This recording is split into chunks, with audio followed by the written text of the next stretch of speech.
Greetings, everyone. Hope you had a wonderful day so far, and it's good to see you. Hope God's blessing you immensely. I'd like to talk about something that regards to a question that we ask ourselves quite often, and I know I do, and I yell it out to God, and I say it to myself in all kind of ways. And the title of it is, "Why me, Lord?" That resonates, I bet. Let's start with a story. In a recent newspaper, there was an article about a lady who had pulled into a gas station, a service station, to get some gas. She got out and she tried to pump the gas, and nothing happened. Feeling kind of silly, she realized that was one that you had to pay first before pumping. So she went back inside and she paid the cashier and returned to her car to resume pumping her gas. She squeezed the handle, but still nothing happened. She kept squeezing it and getting angrier and angrier, looking frustratingly at the booth where the young man was, but he was doing nothing. Still no gas came out of the hose. Angrily, she stalked back to the cashier and began giving him a piece of her mind. You know, often we get pretty upset when life doesn't go our way. And this is especially true when people we deal with seem so uncaring and apathetical about our needs or about life anyway. We sometimes wonder if there are any good people left. In fact, we're kind of surprised sometimes when someone is good and very considerate and caring, and it kind of shocks us a little bit because we kind of got calloused about the whole thing ourselves. We become cynical and kind of apathetical ourselves. We kind of just say, I'll take care of myself from now on. We have become like them. That is always a choice, isn't it?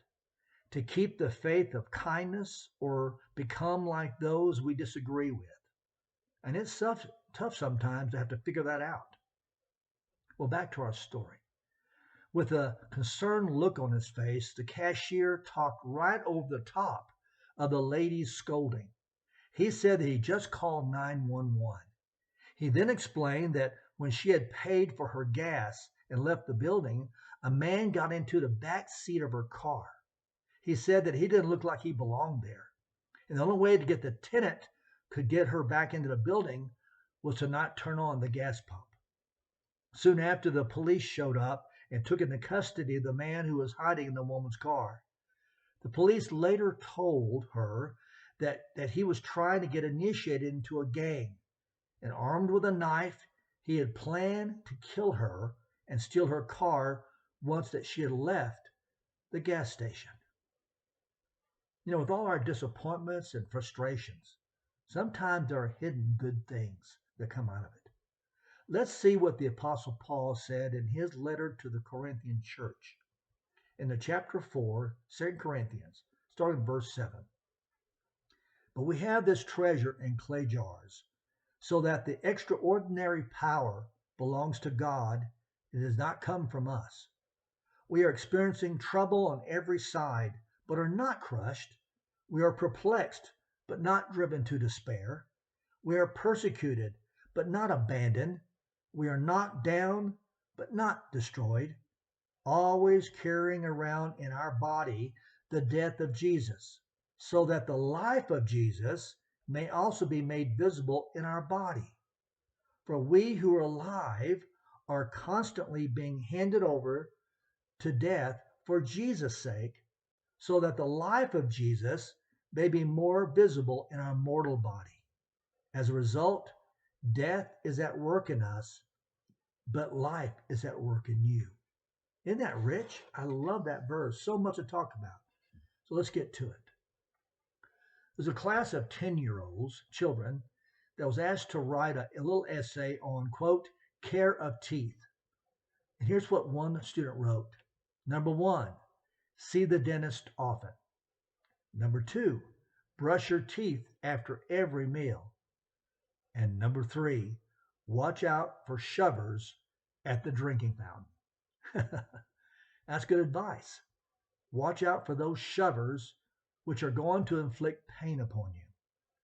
But the trouble is that some of us spend so much time watching out for shovers that we're never able to drink very deeply of the cool, healing waters of God's blessings. It's become a whole style of life for us to avoid suffering at high cost, sometimes at all cost. Some things are guaranteed to chip and to break, but human beings are not on that list. There's a lady by the name of Ada Rose, and she wrote a book entitled Acquainted with Grief, and it tells a story of her son. Now, they were a good deal alike, her and her son, and since she herself was a widow, they had a good deal of time spent together. The son, Mac, was handsome, he was athletic, and he was intelligent. A boy of great promise, well liked, and a leader, and she was so proud of him. One day, though, when he was 11 years old, he was hit on the forehead with a baseball, quite accidentally. But it wasn't a hard blow, really, but it caused a hemorrhage in his brain. He was rushed to the hospital for surgery, and his life was saved. But the story goes on. Behind life changed for him. His speech was slurred. He walked with great difficulty, kind of dragging one foot behind him. And the damage was to his pituitary gland, which caused him to lose energy rapidly, and he had to rest very often. Now, he was the same person, same intelligence, same desires, but he was now trapped in a different body. So he asked in his writings and in his eyes, why did this happen? Why me?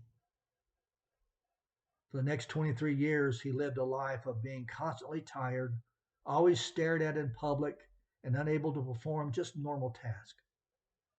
One day, sadly, he quietly made his plans, and after writing a note of love to his mother, he ended his life. She, in her loneliness, wrote her book looking for answers to her question, why him? And now, why me?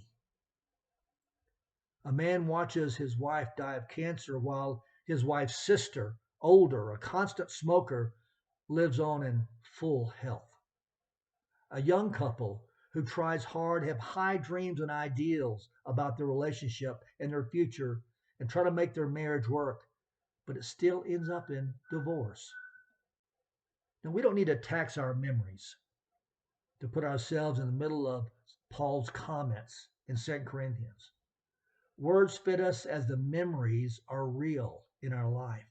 Many times after news from a surgery that has not been good, or after a tragedy dissolves a family, after hopes are dashed, after love is denied, the question is spoken, why me? What have I done? It's said in different languages and different ages all through history and from people all over the world that are so different than us, but it's the common denominator for all humanity. Why me? But let's clarify the question. But we asked, of what kind of suffering are we talking about here? I was in a grocery store, for example, the other day, and I saw a very determined gentleman doing his shopping. And he was interested in a can of pineapple, I noticed. But the woman with him said that they didn't need any more pineapple. And since she was 30 years old and he was 2.5, her word was law. Except when her back was turned, the can went back into the cart again, only to be retrieved by the mother. The boys stood silently before the shelves of cans for a long time after making a final attempt. Grabbing 2 cans and securing them firmly under his arm like footballs, he took off down the aisle. Before he could make a touchdown, though, he overturned the display, and when the mother caught up with him, she persuaded him warmly with her hand that he would not be doing that again for a while. Now, not only little boys suffer, but big boys and big girls as well. Something comes from our lips that are not quite true, and there comes that roundabout punishment when trust in us is lost.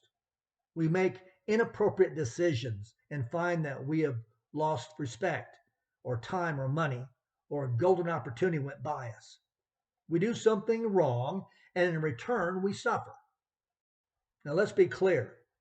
When we ask, why me, we are not talking about that kind of suffering. We know the rules of the game to not be to be not happy. No, something is wrong, so be prepared to pay the consequences. There's a second kind of suffering that is to be dismissed as well. The best example is from my own life. One year we spent Thanksgiving at my grandmother's house. All my uncles and my aunts and cousins were all there. We then gathered into the lawn for a game called Coon Can.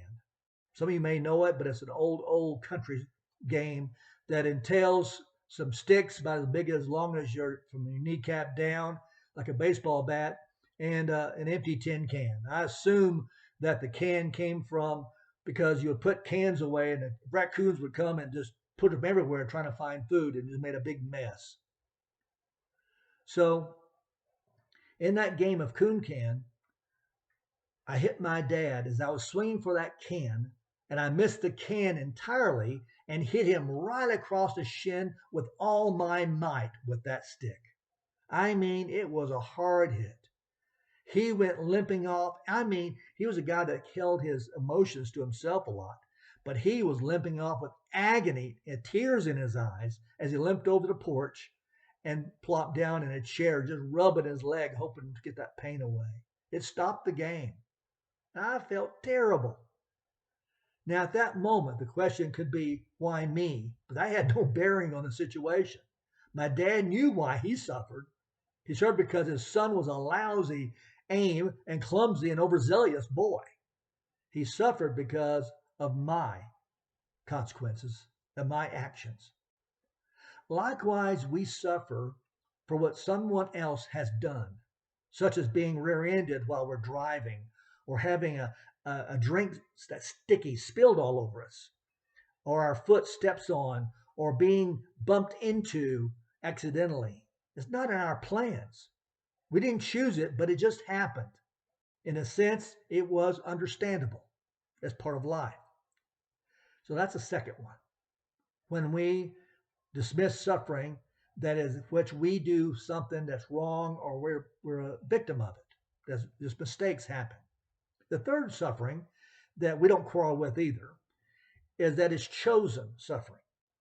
When I think of this, I think about Mother Teresa as one example of it. Gandhi was another, and some other great examples in life. But she had chosen to work with the poor, the sick, the rejected, and the dejected of India. She chose to suffer this kind of life, believing in time and in help and God's intervention that their suffering might be eased.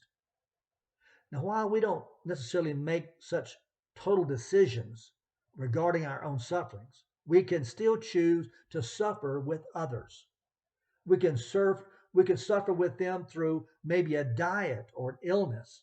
I often read about family members and close friends of children who get cancer and they would shave their heads to be like their friend or their daughter or something like that, to suffer along with them in that moment, in that time. We can suffer with the hunger of the world in some ways if we chose fasting during Lent, for example, or possibly gift giving out of our income a little bit extra. That's suffering on behalf of someone else. So let's summarize. Let's be clear now that the scope of the question, sometimes we suffer because we have done something wrong. We don't question that. Sometimes we suffer because someone else has caused us to. We don't question that. Sometimes we suffer because we choose to, and we don't question that either. What we question is blind suffering. We question events that seem in themselves senseless and cruel, unfair. They have seemingly no meaning. These are random happenings that could have happened to anyone. These tragedies are supposed to happen to others, but not our own, not to us or to someone we love and care about. What we question are the hard challenges when we don't need any more hard challenges. The interruptions to our dreams, when those interruptions would destroy our dreams. We ask, why me? You sit or you lie there and look up at the heavens and ask, why me? And roaring back to us is silence. I think I have an answer through the study of this issue, but before I get to that, I want to share what I believe and see if it resonates in your life. I believe that just because something bad happens to you does not necessarily mean that God is punishing you or me. I mean, too many innocent people suffer to believe that this for very long. I mean, look at history, for example. Look on September 9th, 2011, in New York City. Those people were no worse off than people in Dallas or even in Nashville or Franklin, Tennessee. I also do not believe that God is the cause of everything bad that happens. Some things are allowed to happen. Otherwise, we'd have no such thing as free will and choice in our life. And as the scripture says, to know the power of the universe. So would the death of Jesus mean as much otherwise if it was that way? So back to the question that persists on us. Why me? Well, guess what? I don't know.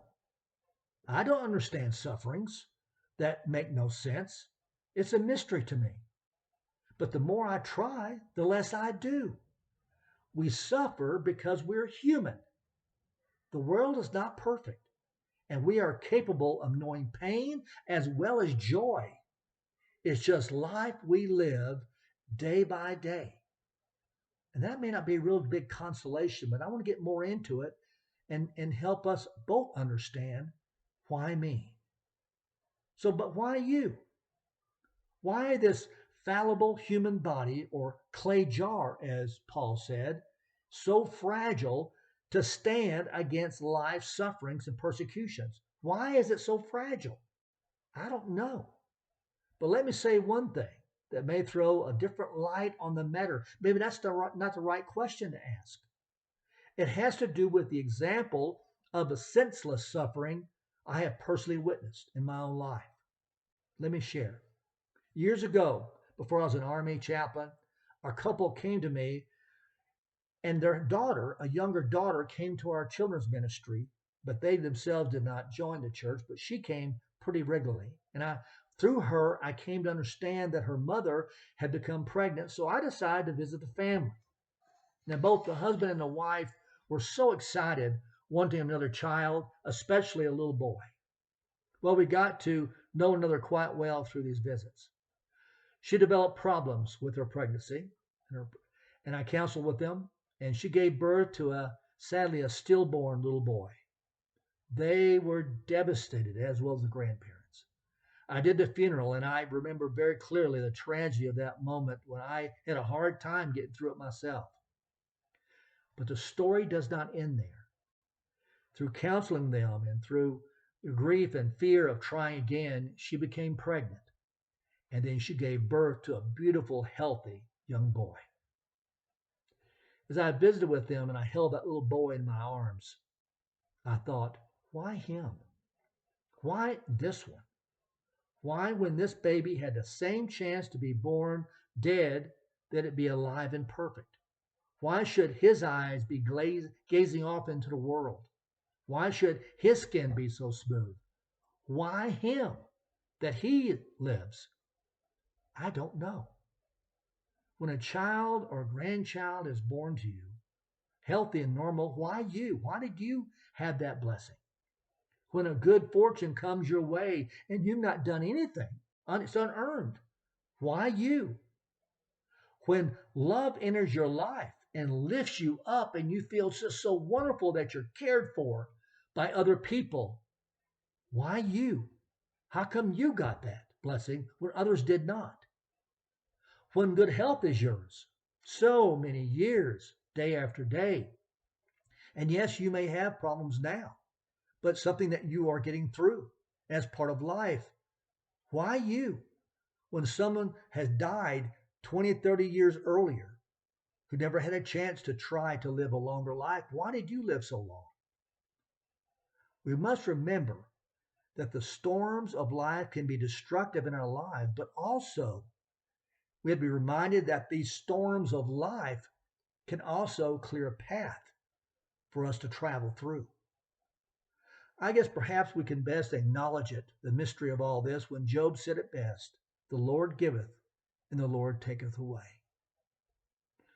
Well, let's get a little deeper. Let's look a little closer at our scripture lesson because Paul has some insights here we need to understand that may shed some light on that question, why me? He explains in 2 Corinthians, the 4th chapter, that the priceless treasure of knowing God's glory through faith in Christ is kept in fragile containers of human beings.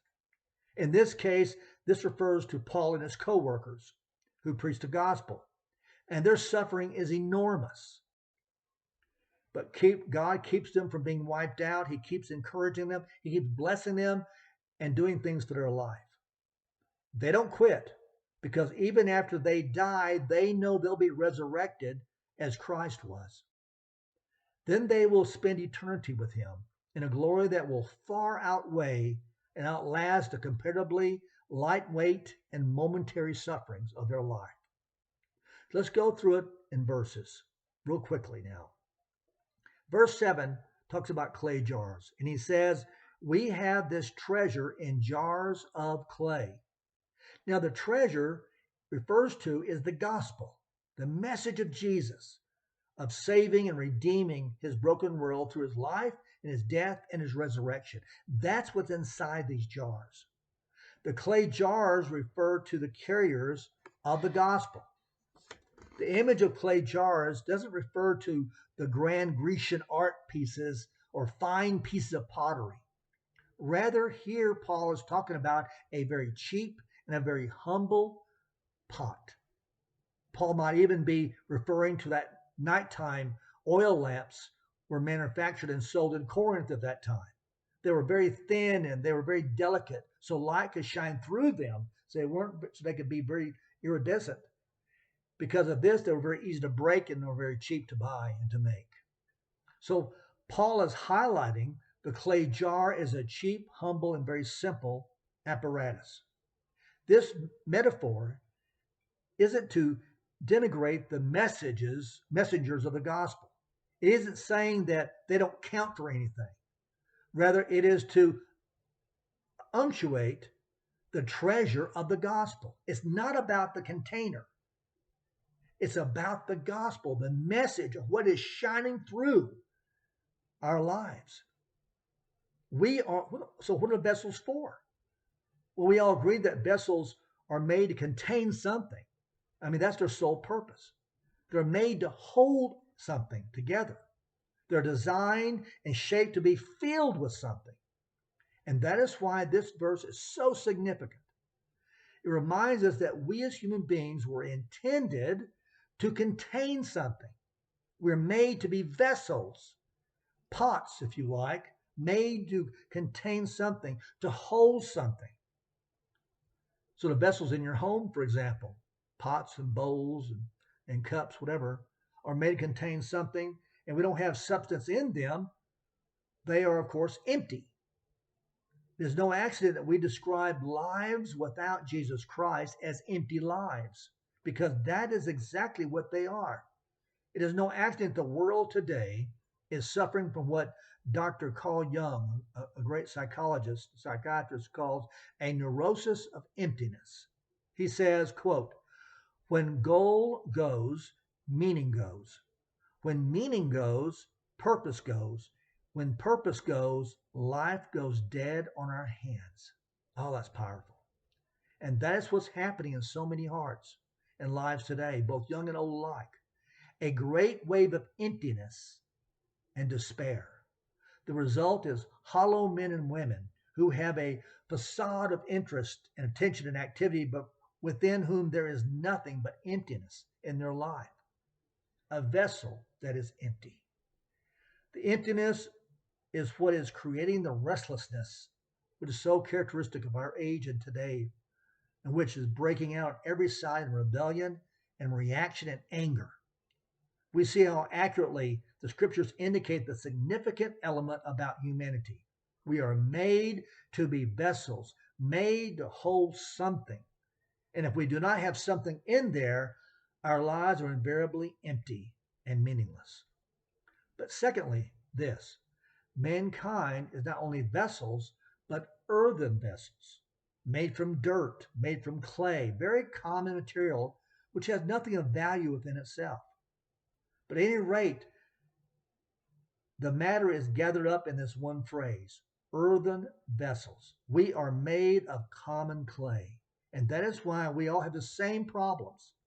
As someone has put it well, we're all made in the same mold, only some are moldier than others. And that's really a wonderfully realistic view of human life. Pots we are, made to hold something, but of little value in and of ourselves. This corresponds exactly with the words of Paul when he warns the Galatians to not think of themselves more highly than they ought. It says, "For if anyone thinks he is something, when he is nothing, he deceives himself." That's in Galatians chapter 6. That's a biblical picture of us. There's a saying from a rabbinic tradition, quote, "Just as wine cannot keep well in silver or gold vessels, but only in the lowliest of vessels, earthen ones, so words of Torah do not keep well in one who considers himself to be the same as silver or gold vessels, but only in one who considers himself the same as the lowliest of vessels, earthen ones." But notice how the picture that Paul is showing here is complete. In the Christian life, the apostle says that we have a treasure in these earthen vessels and describes it as transcendent power. And that's the glory of the Christian life, of humanity as God intended to be. The vessel is not much in itself, but it holds an inestimable treasure inside, beyond price. It's indeed a treasure so valuable even that the world would give anything to have it. It's a treasure because it's a power, a transcendent power. You know what transcendent means? Something beyond the ordinary, something above ourselves, something wholly other, something different, unusual. It's not like the ordinary kind of power which tears things apart, destroys, and blasts and breaks things. It's a strange kind of power that harmonizes, which unites and gathers and breaks down the barriers and the middle walls of partition between people, between nations.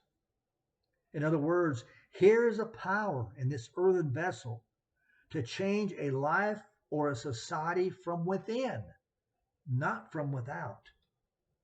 The clay jar is a good image for Paul's ministry, as a jar is a humble instrument which carries the true treasure. And this is the real Christianity. Christ in you, not merely to take you home to heaven when you die, but to manifest his life anew in you right now, to live again his life in you in earthen vessels in terms of situation and circumstances where he can shine out. That's where the treasure is. We have this treasure in earthen vessels, and we are designed to be that way. God put it in a failing, faulty, leaky, weak, sinful mankind and women in order that he might be evident that the power does not originate in us, but it comes from him on high. It is not a result of a strong personality or an extroverted nature or a highly honed and trained mind. No, no, no, no. It's not a result of any of these things and more. It is something which arises from the presence of God in the heart. That is why God so delights to call people like us, the stupid, the weak, the faulty, the failing, and to manifest his life and grace through us. That this faulty person, Ray Bailey, this person who has so many bad habits and weaknesses and doubts and fears, that God could shine so bright where others can see it and go, wow, I can be that way too. In the next verse, we have the experience of Christian living. So let's go a little more deeper into this before we finish out here. So that's life, isn't it? The idea which so many seem to have that when you become a Christian, it seems like they think that everything is so smooth and you're given a membership in some red carpet club through life. And so the mysterious bridges appear over all the chasms and the winds are tempered down and there are no pressures and no difficulties, no problems. Life is good because we're Christians. The pressures are all there, we find out. This is the law and life in the raw. Now look at these categories that Paul mentions.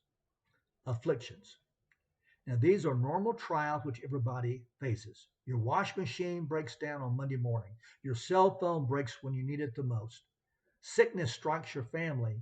Heartbreaks come. Life which comes to everyone. They are also normal, so daily. Afflictions. Perplexes, he names. This refers to all those pressing calls for decisions when we don't know what is best to do, to decide on. We're lost. We can't see the end. We don't know how it's going to turn out. We're afflicted with fears, anxieties, and worries and uncertainties, all gathered up in this word, perplexities, persecutions. These are the misunderstandings we all run up against, the false judgments, the malicious actions and attitudes. Deliberate slights, and oftentimes the bigoted, the prejudiced, and the unfair practices of members of society, one to another, and we get caught up in it maybe. All part of the Christian life as well as the non-Christians. Persecutions.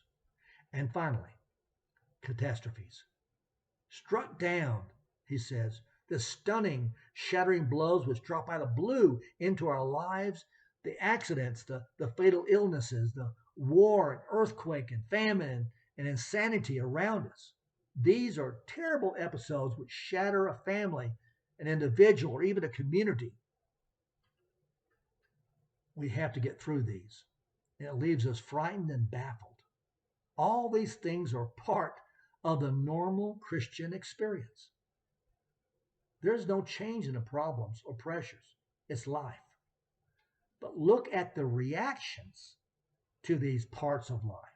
There's power within, a transcendent power different than anyone else or anything else, which keeps pushing back with equal pressure against whatever comes from without, so that we're not destroyed, we're not crushed, we are not despairing. That is what the Christian life is intended to be, is what Paul's trying to show us here. And there's no question about it. We are called to this victorious experience. Paul knows that the surpassing power belongs to God. And he develops his point by sharing in verses 8 to 12 a catalog of his suffering as an apostle. Let me go through them again a little bit. We see that not only are Paul and his co-ministers clay jars, but they're like cracked pots, full of stress fractures, but nonetheless held together by divine glue.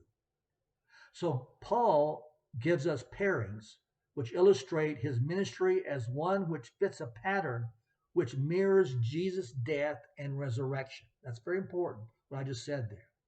His ministry fits a pattern which mirrors Jesus' death and resurrection. I'll show it to you. Afflicted, but not crushed. Paul is in trouble and afflicted by it, but he's not crushed from the pressure of it. Perplexed, but not driven to despair. Now, Paul faces confusion about what to do. At times, he's perplexed, yet not driven to total despair. His calling remains firm. Persecuted, but not forsaken. Paul is persecuted. Outside of the New Testament literature, this word can refer to an animal being hunted. Yet even in this, Paul is never completely abandoned by God. He's been present with Paul's life. Struck down, but not destroyed. Paul is struck down. This image might be drawing on the sport of boxing or wrestling, both popular in the Isthmian games held in Corinth. Paul gets knocked over, but doesn't lose the match. He isn't destroyed. This list of sufferings shows that Paul's attitude to hardship is vastly different to the common view of his day.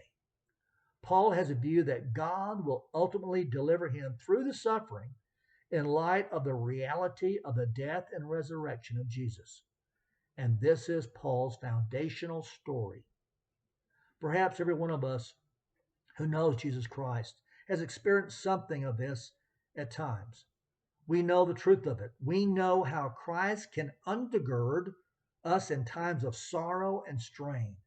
But usually it's in the big things, the shattering things, that we experience something of the reality of this. But the point of this passage is that this is intended to be a constant, continuous experience as long as we draw breath. What Paul is saying is that we are to meet the pressures with an answering inner pressure, not only in big things of life, but in the little things as well. Our homes ought to be different because the home is the ultimate test of the spiritual life. Others are watching you, particularly how you live at home, how you react to your family, how you react to your close friends. And they want to see if you really are different in that clay jar of yours called your life. So what makes the difference? What's the secret? How do you transform your life into a continuous expression of this kind of living? Well, the apostle gives us the secret in verses 10 and 11. Always carrying the body, the death of Jesus, so that the life of Jesus may also be manifested in our bodies. For while we live, we are always being given up to death for Jesus' sake, so that the life of Jesus may be manifested in our mortal flesh. Well, there it is. There are the two factors right there. One is an inner attitude to which we must consent, verse 10. The second is an outward activity to which we are exposed, verse 11. But the result is the same, you will notice. Each verse closes with these words, so that, in order that, the life of Jesus may be manifested in our bodies. So what's the secret? Well, Paul says it. It's the death of Jesus, the dying of Jesus, the cross of Jesus. That's the key to experiencing the life of Jesus, is the very death of Jesus. The key to discovering the glory of this treasure hidden within the living out of the life of Lord Jesus now is the accepting of the meaning and the practical result of the death of Jesus. And that's the key to it.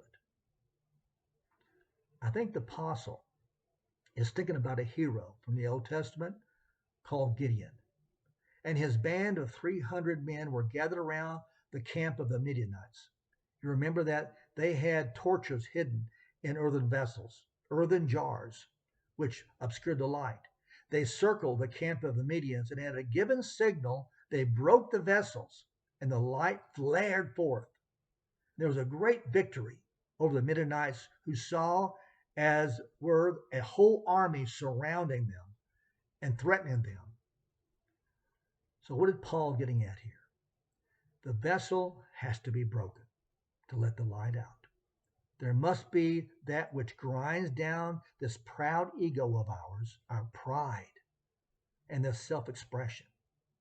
As we consent to that and give our lives over to God more and more to shine through, we have to put ourselves further away as earthen vessels, as unimportant to God's glory. Rivers of living water, it says in John 7, that was begin to flow from us. And that's when Paul closed with these words. So death is at work in us, but life in you. The blessing goes to someone else as well as to you when this is carried out. And this is very fitting. As we think about the table of our Lord at the Lord's Supper, I hope that it will be of a fresh and rich meaning when you go up to take those sacraments, that you die in your sin as an earthen vessel, so that God may be glorified and Jesus can shine forth from you as you humbly go before God and say, Lord, it's all about you, not me.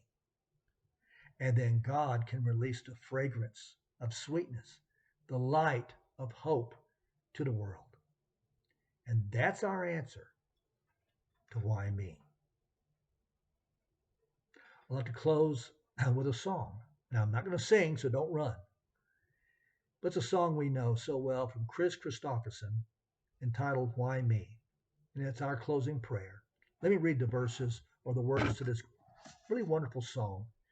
In fact, you probably hum it as I read it. Why me, Lord? What have I ever done to deserve even one of the pleasures I've known? Tell me, Lord, what did I ever do that was worth loving you or the kindness you shown? Lord, help me, Jesus. I've wasted it so. Help me, Jesus. I know what I am, but now that I know that I've needed you, so help me, Jesus.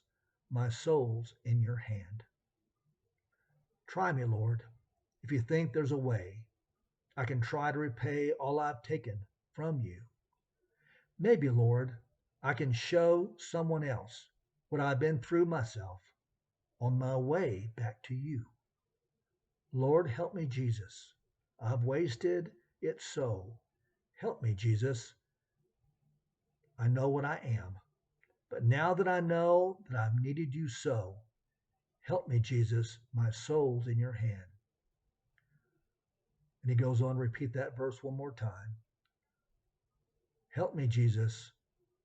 I've wasted it so. Help me, Jesus. I know what I am. But now that I know that I've needed you so, help me, Jesus. My soul's in your hand. Jesus, my soul's in your hand. Amen.